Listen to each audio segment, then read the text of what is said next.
shit!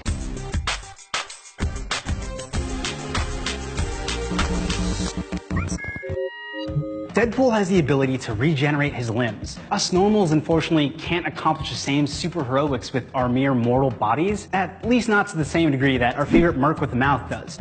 But we can get kind of close. I mean, we can regrow skin if we get shallow cuts and fuse together two old broken bones to make one strong, not broken bone that can work just as well as the original. Regrowing a limb is pretty impossible, but that's just for now. Science is tackling this issue, and we're getting closer to it every day. Now, if you don't know, the short version of Deadpool's power is that he has a really aggressive form of super cancer. The difference between his type of cancer and the one we usually see is that he has more control over it.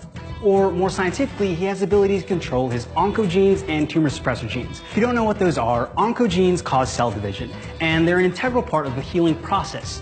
Tumor suppressor genes, on the other hand, tell the oncogenes when to stop dividing so that you grow back just what you need and nothing else. So when Deadpool loses a limb, his body just tells all those cells to start dividing, and when it grows back, his body just tells them to stop.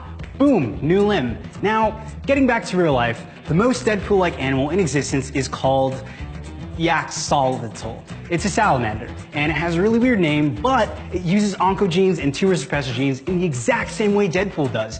And it manages to grow back its limbs in a very similar way, in the sense that they grow back very quickly and very functionally with absolutely no scar tissue.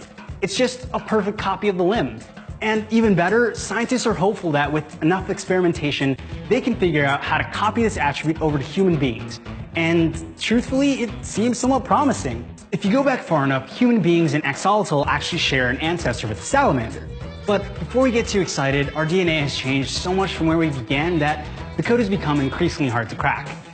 But we're not going to stop there. In another attempt to solve our Deadpool debacle, researchers at Harvard Medical Center and the Children's Hospital of Boston are testing a gene called Lin28A in mice. The gene is said to increase metabolism and trick the body into thinking it's younger than it actually is. So with the mice, they turned on the gene and surgically removed sections of their ears, toes, and fur, which is pretty gross. But what they found was that the limbs grew back rapidly and perfectly, leading scientists to believe that they may have cracked the code. Unfortunately, not only did Lin28A stop being effective after the mice were past the age of 5 weeks old, but scientists haven't figured out how to make it work with essential organs. For example, you can't cut out a heart and have it regrow in the 1 minute you'd need it. So there were some limitations in the process. And though it's very unlike Deadpool, there are a lot of other researchers out there that are attempting to 3D print organs. Although there aren't any full 3D printed organs being used in humans yet, scientists have printed tissue onto livers and hearts.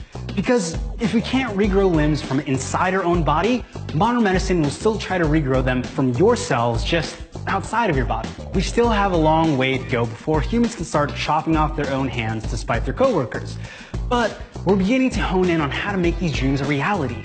The answers are right at our fingertips. We're hovering around them, and though they might not be perfect at first, with enough time, we will be able to regrow limbs.